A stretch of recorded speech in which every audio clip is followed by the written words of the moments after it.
আমাদের দাবি মানতে হবে মুক্তি মুক্তি মুক্তি চাই, ব্যবসায়ীদের মুক্তি চাই, ব্যবসায়ীদের মুক্তি চাই, মুক্তি চাই, মুক্তি মুক্তি মুক্তি চাই। ব্যবসায়ীদের মুক্তি চাই। অবৈধ সিন্ডিকেট, মানবো না, অবৈধ সিন্ডিকেট, মানি না, মোবাইল নিয়ে সিন্ডিকেট, মানবো না, অবৈধ সিন্ডিকেট, মানি না, মানবো না, মোবাইল নিয়ে সিন্ডিকেট। মানি না, মানবো না। মুক্তি মুক্তি মুক্তি চাই, ব্যবসায়ীদের মুক্তি চাই, মুক্তি মুক্তি মুক্তি চাই, ব্যবসায়ীদের মুক্তি চাই, মুক্তি মুক্তি মুক্তি চাই, ব্যবসায়ীদের মুক্তি চাই, মুক্তি মুক্তি মুক্তি চাই। ব্যবসায়ীদের মুক্তি চাই। অবৈধ সিন্ডিকেট, মানি না, মানবো না, মোবাইল নিয়ে সিন্ডিকেট। মানি না, মানবো না। অ্যাকশন অ্যাকশন, ডাইরেক্ট অ্যাকশন, ব্যবসায়ীদের অ্যাকশন। Direct action. অবিলম্বে আমাদের গ্রেপ্তারকৃত 56 জন ভাইদের যে গ্রেপ্তার করা হয়েছে তাদের মুক্তির দাবি জানাচ্ছি।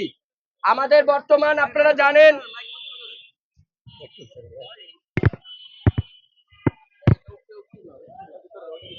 সম্মানিত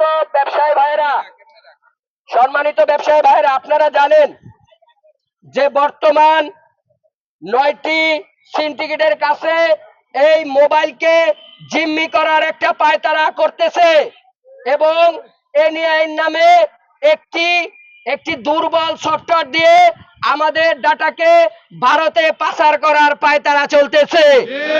আমরা বাংলাদেশের আমরা সচেতন নাগরিক, আমরা কখনো চাই না আমাদের ডাটাগুলো অন্য কোনো রাষ্ট্রের কাছে চলে যাক।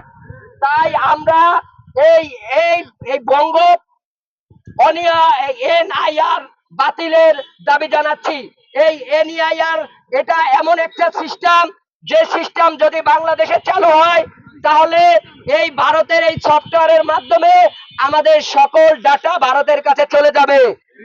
তাই আমরা সকল ব্যবসায়ী এই এনআইআর এর সিস্টেমের পদ্ধতি অন্য কোনো ভাবে নতুন সফটওয়্যার দ্বারা চালু করার দাবি জানাচ্ছি, নয়তোবা এই এনআইআর সিস্টেমটা বাতিল করার দাবি জানাচ্ছি।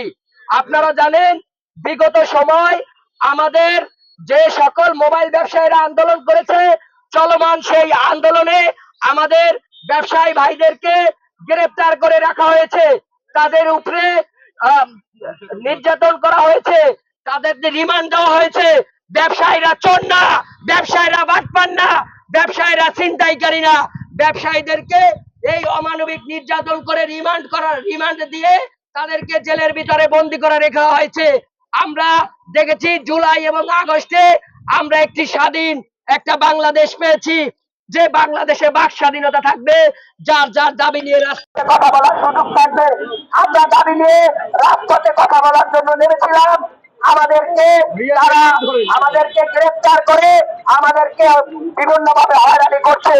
আমাদের বাসায় বাসায় গিয়ে আমাদের মার্কেটে যারা যে সকল নেতৃবৃন্দ আছে তাদেরকে গ্রেফতার করার পায়তারা করতেছে। তাই এই তৈয়ব নামের যে বাংলাদেশের ষড়যন্ত্র করার জন্য, ভারতের দালালি করার জন্য চেষ্টা করছেন, আপনাকে বলতেছি অবিলম্বে